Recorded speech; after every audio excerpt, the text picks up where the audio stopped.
Good morning, everyone. I am Reverend Wendy Silvers, and you have arrived at the Awakened Mother Show.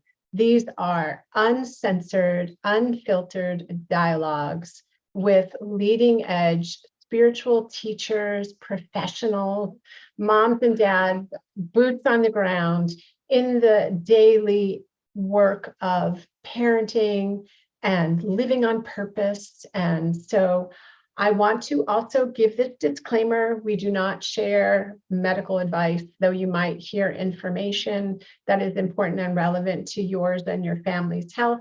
As always, I invite you to do your own research and make sure that that research is clean and clear and has no contrasting or conflicting interests there, so that you really get what is important for you, and really trusting your intuition, your guidance. So that being said, I want to introduce you to someone who is a new friend of mine. She was on the Awakened Heart of the Mother virtual event along with other fabulous speakers. And I was connected through her, and it just always reminds me about, no matter where we are in the world, we will always connect with the people that we are meant to connect with. So let me share a little bit about Shiloh Minor. Shiloh Minor is a well-loved wife and mom of two wild boys. She helps high-achieving women create extraordinary marriages without couples therapy, nagging, or hard work. She is passionate about guiding good women to break generational cycles of being emotionally neglected. Let me say that again, emotionally neglected, taken for granted, and feeling alone while taking care of everyone and everything else. She is honored to help smart, determined women get the love, support, and affection they truly need. And she is available to help you and your partner navigate, because we all know that there's this very unique alchemy that happens when you go from being a single person to being a couple, to, if you choose to get married, or your domestic partners, to having children come into the mix. So how did you come to this work? Thank you for that question. I love what you said about the alchemy. It's so true. Every time we add a new soul to our tribe, everything changes. So that's sort of what happened to me. I got married and then I had two kids and everything changed. And I went, what has happened here? I got all the things I wanted, a good man, two healthy boys, and I'm exhausted, miserable, cranky, feeling neglected, alone. And really having no idea what to do about it, because have always been an outspoken person. It wasn't that I was suffering in silence, probably excessively to the contrary. I was raising the alarm, but it wasn't working, and it was getting worse. And so I remember so clearly, I would go to bed at night very sad. I would wake up in the morning dreading the day, like just, I'm exhausted. I've got to do this again. And the relentless nature of motherhood, while having no strong connection with my partner, was just excruciating to me. And I had never experienced that before. I was always a pretty upbeat person. I enjoyed doing a lot of things. I didn't have trouble getting out of bed in the morning. And so this was very scary. I thought, how do I spend the rest of my life like this? I absolutely cannot do that. And so I finally realized, I need to get some help. I need to find a way through this. I am at the end of my wisdom. And that's a moment that I've encountered throughout my life. And now I see it very clearly when I hit it. It's like, I've tried all my tools. I've thought myself around in circles. There's got to be something I'm missing here. And so when I hit that point, what I did was hire a parent coach, because I was miserable to everyone. And through that woman, who was so vulnerably speaking of her own rage and her own difficulties mothering, I learned about my inner world, my inner child. I learned how to take responsibility for my emotions. I basically, it was like I was colorblind before, right?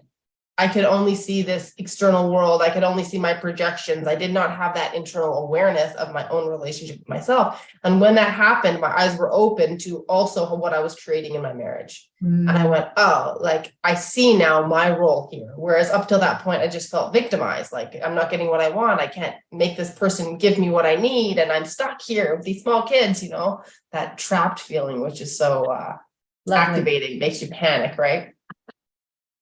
And so once I did that, I began to transform my relationship. I began to do research into how do people create the realities and create the relationships in a way beyond just, telling that person to change, telling them what to do.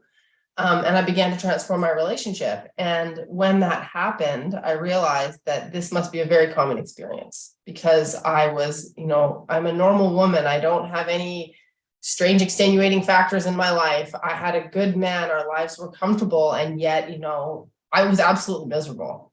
And now I'm not. And so I thought, oh my goodness, if you can go from absolutely miserable with the same person to happy and connected, this is something I need to share. And so that's how I began coaching women. It's wonderful. It's so fascinating to me because I think everything is about relationship. Really, I think we're in relationship to ourselves and relationship to life, relationship to our children, our partners, people in our world. So it's all relational. And sometimes I used to always, I said that's a lot. A relationship is only as healthy as the two people in it.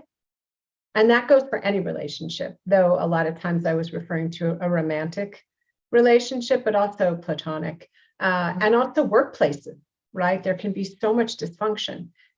One of the things, though, that I really do believe is that each person is 100% responsible for the quality of the relationship. And sometimes, and I would love to hear your experience in coaching, sometimes I think women fall in love with the potential of a person.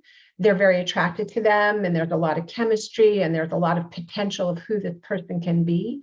But that person isn't living or interested in activating their highest potential. And the other person is. I went through a leadership program where they talked about having 100 in the relationship. And I remember thinking, how do you do that? Like, a 10 out of 10. I mean, that's the ideal. So I said a lot in that. I would love to hear what your thoughts and experience are regarding each person being 100% responsible, falling in love with potential, staying with somebody that isn't really living in their potential or being good or kind to you. Right? Yeah, so there's a lot there. I'll start with the potential thing because absolutely we do that. I think we fall in love with a fantasy all the time. Yeah. Because when you're in love, you imagine how wonderful it will be. You have all these projections of how this person will always treat you, based on a few great moments at the start. And you haven't seen how they deal with pressure and stress. If you haven't had children, you don't know how they parent.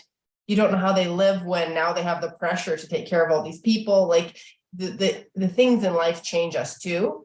But I think the big thing is that I do believe as women, it's a double-edged sword. We see people's potential, and that's a beautiful thing.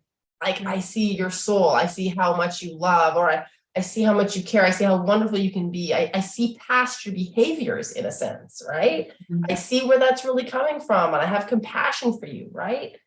But then when we do that, we start to ignore the behaviors and go, they didn't mean to do that. Oh, that's not real. That's not coming from there. They didn't mean it. I know that they're just struggling right now. And we begin to rationalize for them and make excuses for them.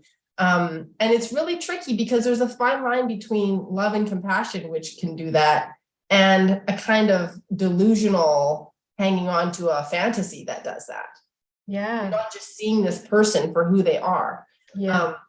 But one of the things that I see now is that when you get together with someone, you project your own ideals onto them. So if I want to be, like you said, like moving towards my highest self or self-development, I assume that this person who I love has that same priority and that same motivation.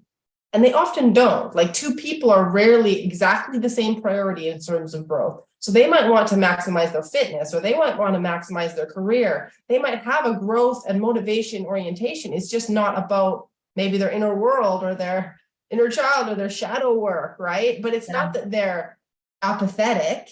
It's just that they are not going to have exactly the same values you have. That's all you want to get in there. I'll give you a minute. It's what?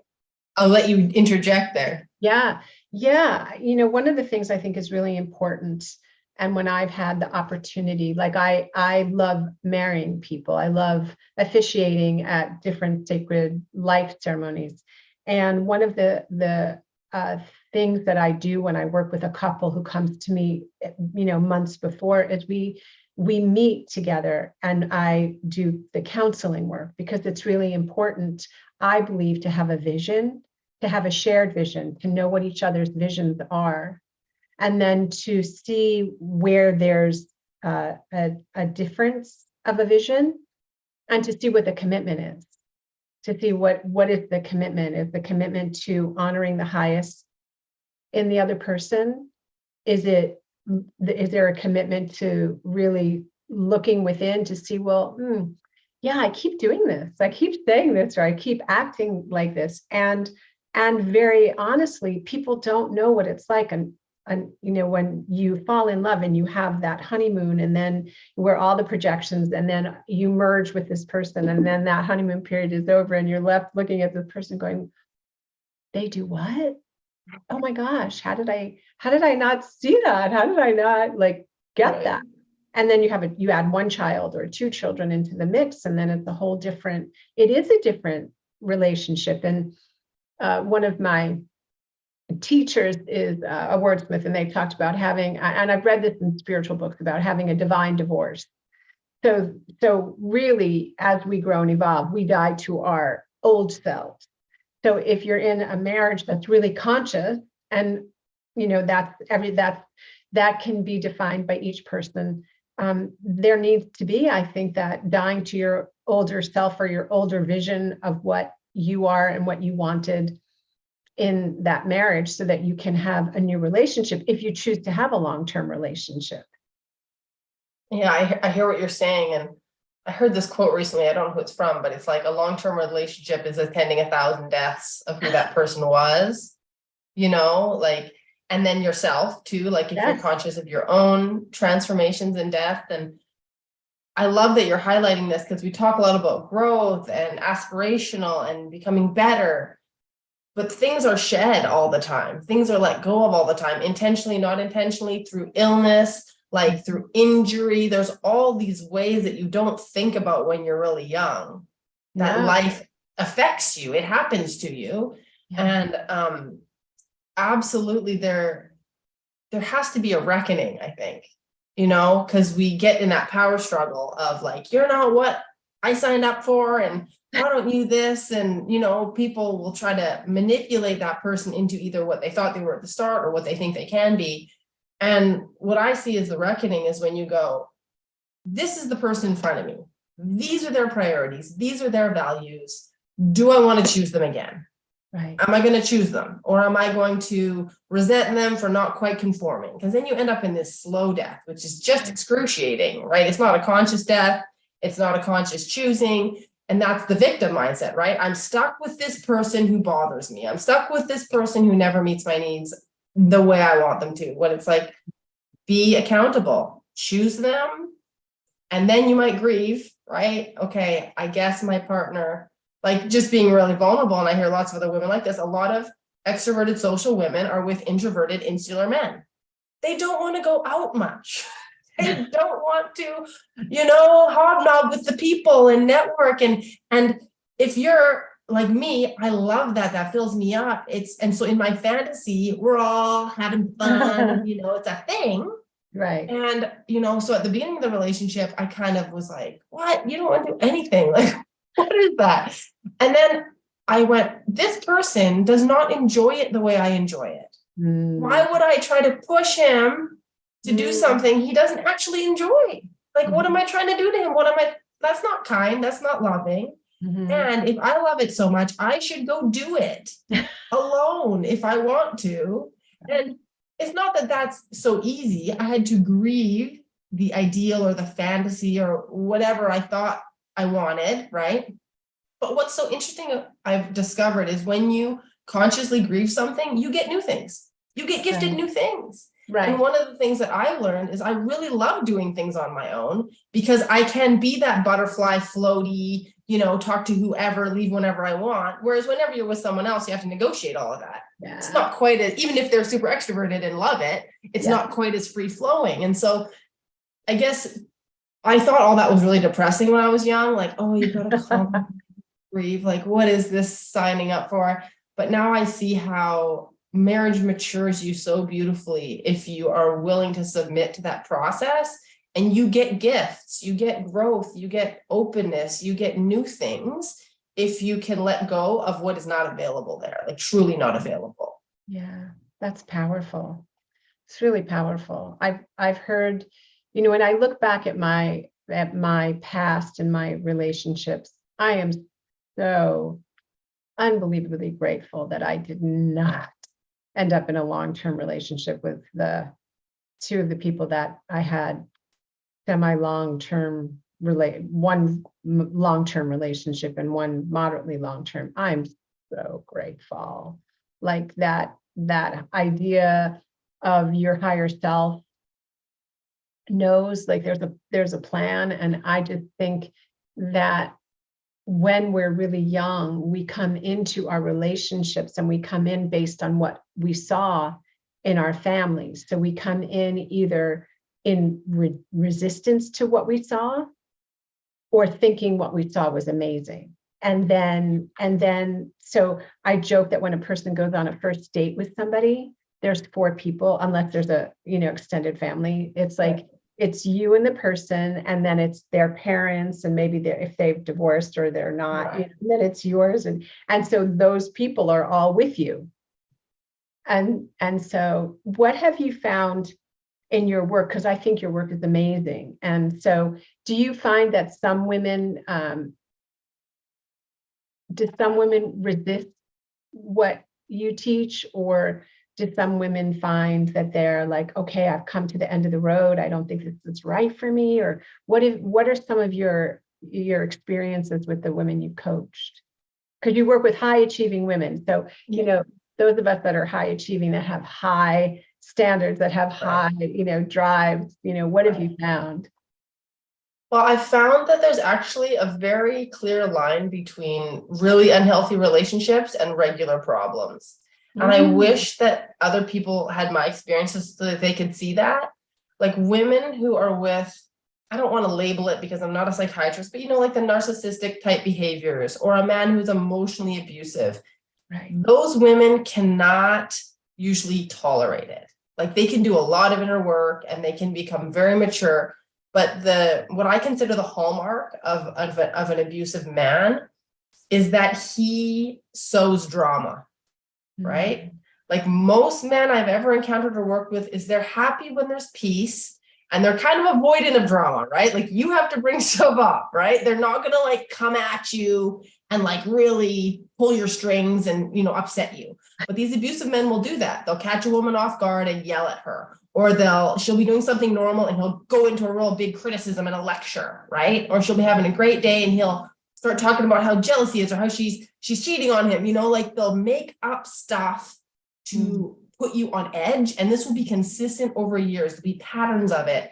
And the reason I really feel it's important people know this is people will be having normal conflict and they'll be talking on the internet to people who are having abusive conflict, and they'll get it confused. And they'll, my man did that once. Yeah, my man did that once. What if he's a narcissist? What if he's abusive? And it's like, no, people do toxic things sometimes when they're stressed. We all do it. We name call or something bad, right? But these abusive relationships, it's a pattern and you cannot get off that merry-go-round. That's so important too. I mean, that's the blessing and the curse of like social media.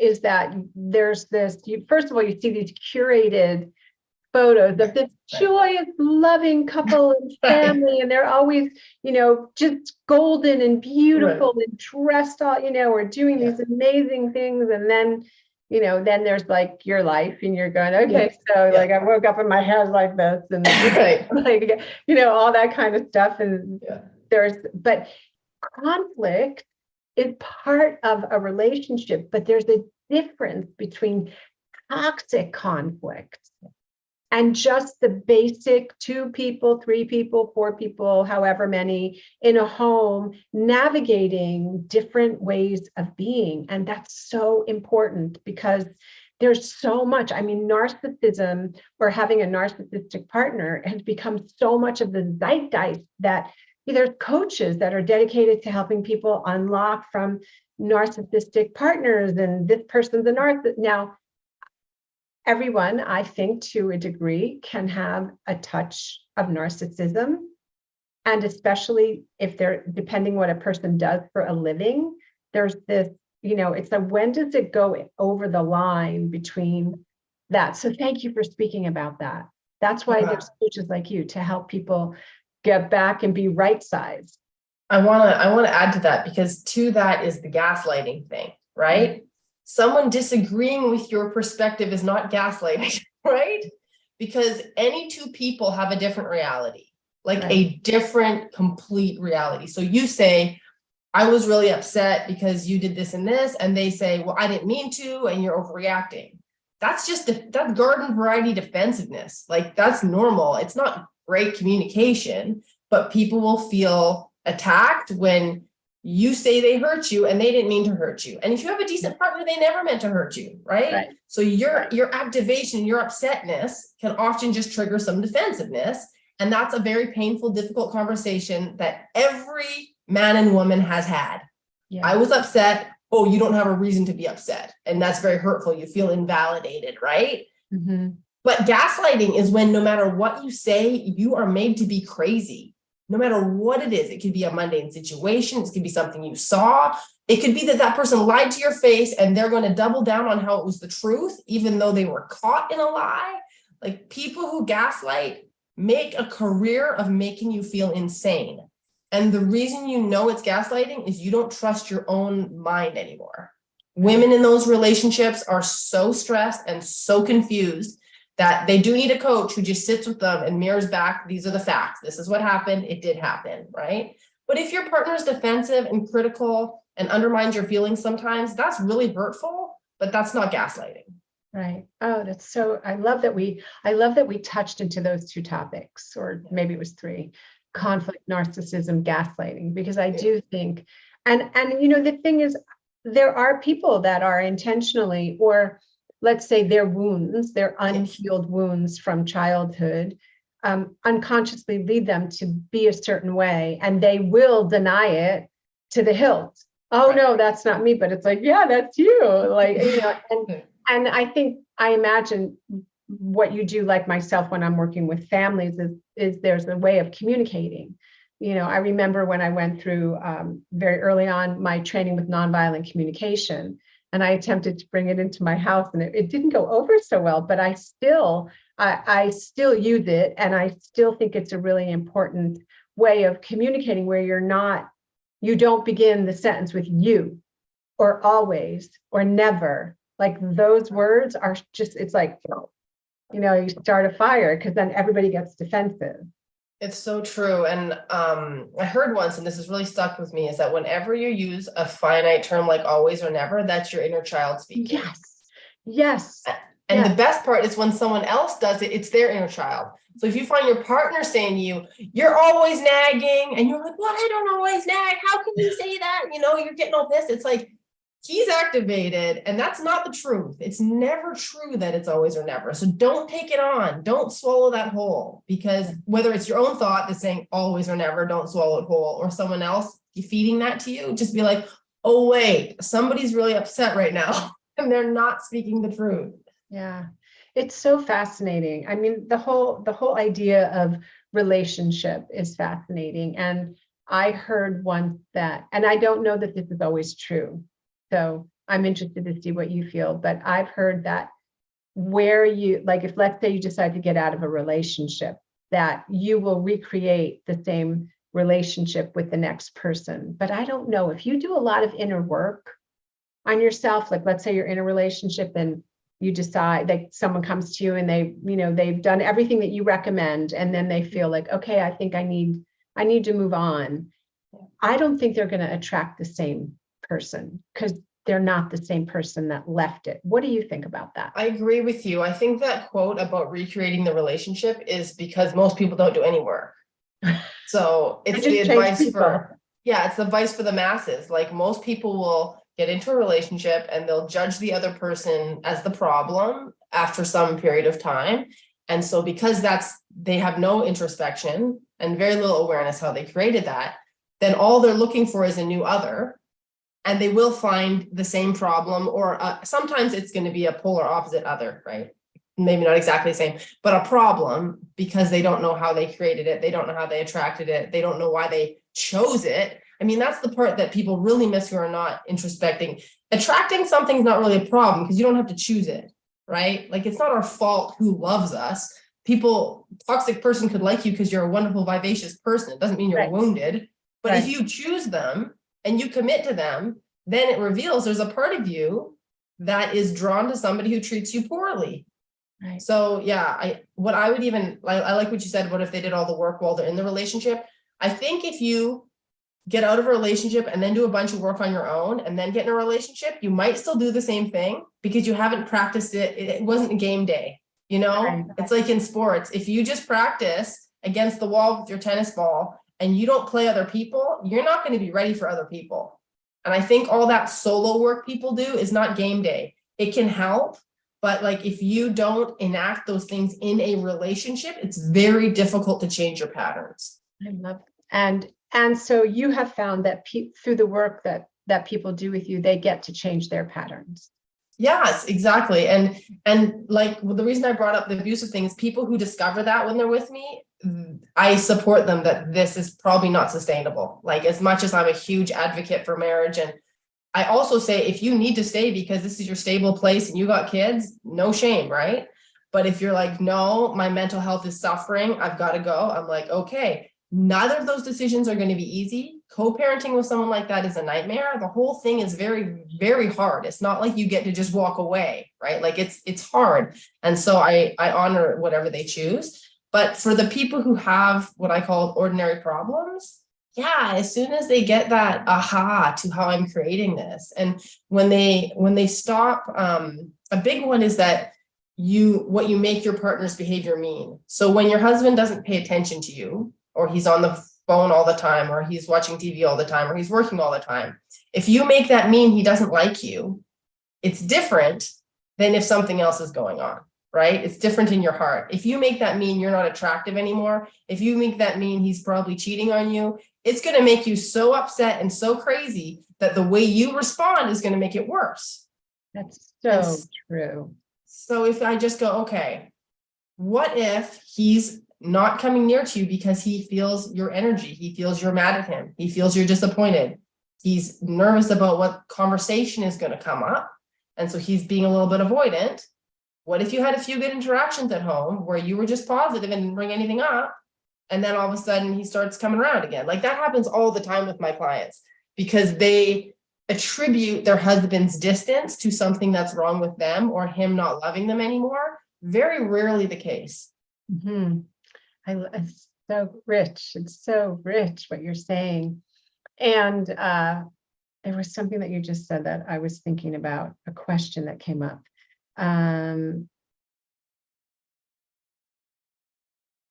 Well, I'll just have to let that one go because it was really it came out of not giving meaning to what something happens, and then the fact that if somebody chooses to go, no matter what, if you choose to stay or you choose to go, and it's just it's not that great, it's hard either way, because there is that. And so so women get to choose. Did you ever read the book The Surrendered Wife? I did, yeah. I did. I heard a lot about it. I didn't read it. What did you think about that book? Sorry, actually, I read The Empowered Wife, not The Surrendered Wife. Oh, okay. My impression is they're very similar and it's like an updated version, so I can't speak exactly to The Surrendered Okay. Wife. What I think it's a really great place to start for people who don't have any skills around masculine and feminine, Mhm. because she breaks that down really simply and she gives you 6 intimacy skills. I think that from a concrete level, it's very good. I think it solves a lot. The only thing that, the only critique I would have is that when you just choose behaviors and approaches so as to create peace and harmony in your relationship, you can run the risk of not speaking up enough. Yeah. And I get this because speaking up effectively is really hard. It's not an easy skill. And it's also really hard to speak up effectively without blaming. So even though you're saying, I feel, even though you're saying me, if you're feeling it's your fault, you made me feel, even if you're thinking that stuff, which most of us are because that's the instinctual way to think about it, it often won't land well for you and it will create distance in your relationship because nobody wants to be blamed. So what I think about her stuff is it's a good foundation, but if you really want that intimacy of being seen and known and having that level of freedom, you have to learn an extraordinary level of vulnerable communication. Yes. And that was the question I was going to ask you about, had to do with people addressing long-term resentments that they build toward their partner. Right. And so in the mix of communication, so we covered conflicts, we covered narcissism, gaslighting, communication, that long-term resentment that builds up, that leads to one of the things that I have seen a lot in my counseling work is that primarily it's really hard for men to hear if they're in, let's say, a hetero relationship. It's really hard for them to hear when their partner feels disappointed. It becomes somehow it's their hearing, it becomes like there's something wrong with them. Yes, very much my experience triggers shame, right? This like hair trigger sensitivity to shame. The way I see it is that men will typically outsource their value to how happy their wife is. So if she's happy, I'm a valuable, effective, useful man. And if she's not, I'm a loser, jerk, bad man. And they'll some men will ride that roller coaster or they'll retreat like, oh, now she's mad, so I'm just going to avoid her. So yeah, what you're talking about, so you talked about resentment and this, so I'll talk about this first and then resentment because they're a little bit separate. When you want to express negative emotion, right? To me, that is the pinnacle skill. It's really hard because of what you talked about. It's really hard because of the blame aspect. And so what I teach and what I practice, because this is ongoing, is that you have to consciously be expressing the positive all the time to make room for any of that. If you're not consciously speaking all the appreciation and all the joy and all the openness and all the safety that this man provides for you, but then you expect to present disappointment, there will be no bandwidth for it. It can't. And so it'll just be, okay, you might be thinking, I always say, thinking nice thoughts doesn't help anybody. You have to say it. Like they don't know that you go, well, he's pretty good in these and those ways, but I still need this other stuff. Well, he needs to know about the pretty good and he needs to hear it all the time. So the first part is being conscious about not taking this man for granted, not taking his temperament, his ways, the stuff he came hardwired to do. Women will often focus on effort. Like it's only the things he tried hard to do that matter, which is a ridiculous metric, right? Appreciate that person just for who they are because they do it effortlessly. You chose well, appreciate that. So first is the appreciation part. And then it's when you're expressing the disappointment, I think we need to do a lot of work with ourselves before expressing it, owning it, feeling it, validating it, Looking like for our part. looking for our part, like really digesting that, because otherwise we project it as blame. We put it on their feet. And so when they feel attacked and blamed, we think, I didn't say that. But in a way, they often have a really good intuition for that.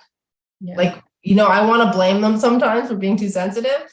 But when I'm really honest with myself and my clients, we blame them a lot. Like, Right. we say he's not communicating correctly. He's not talking to me right. He's not doing what he should have done, you know, so I'm going to go and hold him accountable.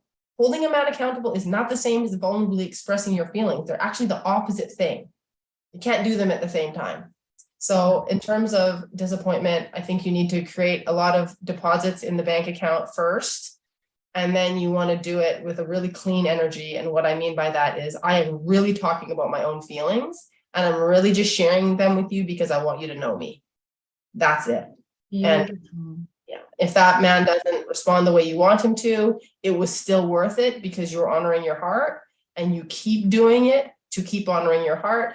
This stuff's not for the weak. Like you've got to go the scary place many, many times to have, again, the reason I say extraordinary relationships is because average relationships are not what people want. That people who come to me don't want that.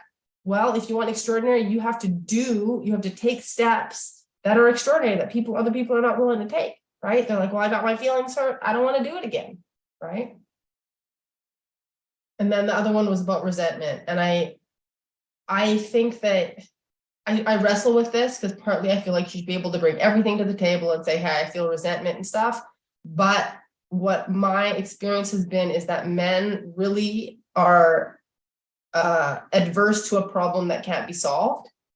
So when you bring something from the past that's over, that can't be solved, and you're having feelings about it, and he's like, what am I supposed to do? That is over. You know, I do want to make you happy, but what you've just presented to me is an unsolvable Rubik's Cube. So I'm frustrated, I'm irritated, I'm shamed, I don't know where to go with it.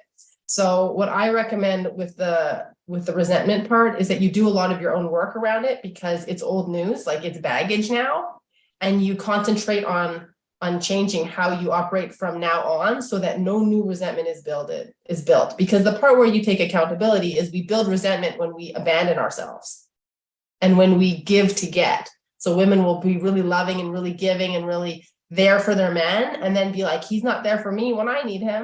And it's like, well, don't do all that stuff then if you were doing it to get it back.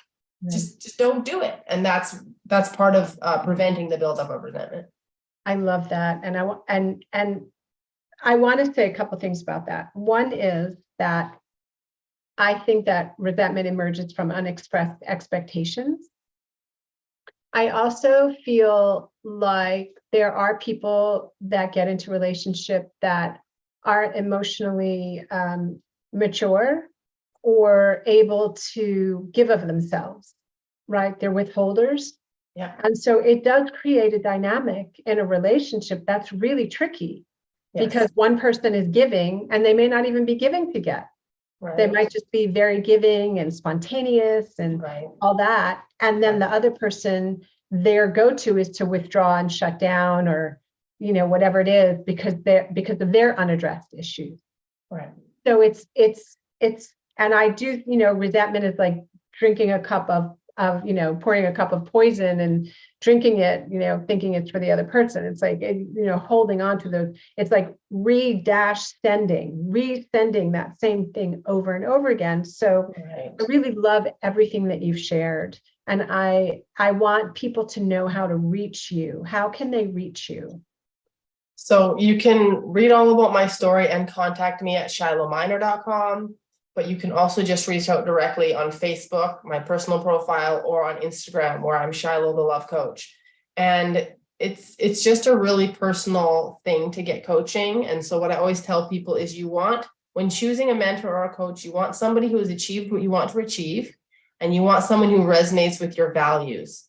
So if that's like, okay, yes, that's what I want, then reach out. And it's very no pressure, no expectations, you know, just like any relationship, we get to know each other and see if we're a fit and if we want to make a commitment to one another.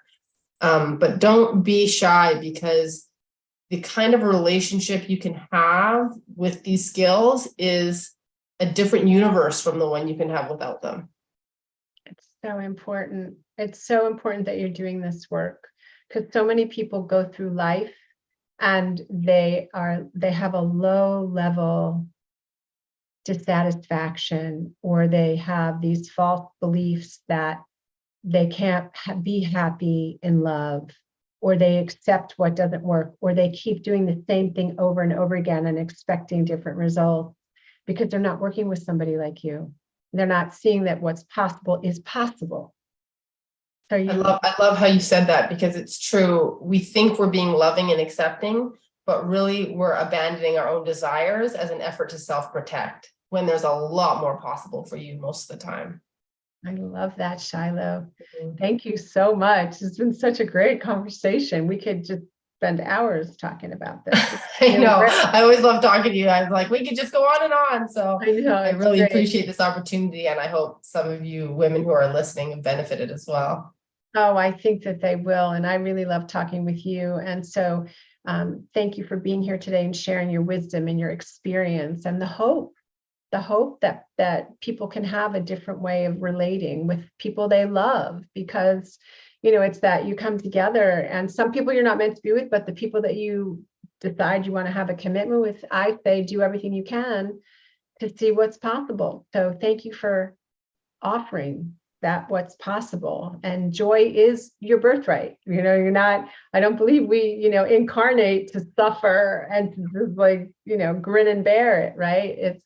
It's about grit and grace. It's about hunkering down and seeing what's yours to do and spreading the love. So, Grit and grace. I love that. Thank you. Thank you. Well, thank you for doing the work you do. And I'll make sure that in the show notes that everyone who's with us, you will be able to connect with Shiloh. And I really love your authenticity about it. Don't be shy. And it's a relationship. It's something you want to be with, somebody who is living this work, not somebody who's a talking head. So thank you for that. My pleasure. Yeah. Okay, everyone. Thank you for being with us. This is the Awakened Mother Show. Remember to subscribe, to share, and to come back for our next episode. We are on Spotify, and this is a live YouTube, and then also Rumble. And for some of the more, some of the juicier conversations, that this is very juicy, and some of the ones that YouTube doesn't really like, you can find us on Rumble. And then Spotify. So make sure you have all the ways to connect with Shiloh. And until next time, just remember, you are powerful beyond measure, loved beyond description, and a force for good in the world. So go forth and spread your magic. Peace and blessing.